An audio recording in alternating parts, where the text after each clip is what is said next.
Hi everyone! In this video we'll show you how to bend and shape the alien MONSTERA to make it look more realistic in your projects. These plants have two sides. The top side is lighter and the underside is a bit darker to simulate shadows. Start by picking one of the larger groups.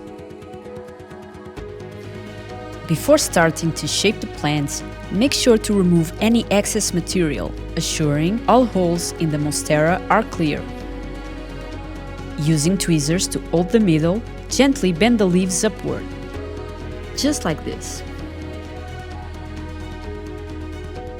Next, bend the leaves downward along the stem to simulate the weight of the leaf falling naturally.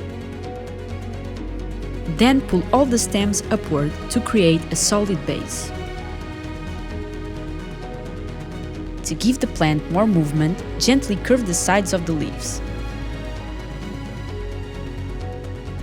And you'll get something like this. The idea is to stack several groups together to create a larger and fuller plant. Choose where you want to glue the plants and use cyanoacrylate to fix them in place. To avoid using too much glue, place a small drop on a flat surface. Lightly dip the plant into the glue, then position it where you want it. Add as many plants until you're happy. Find the full range of laser plants on our website and more tutorials right here on our YouTube channel.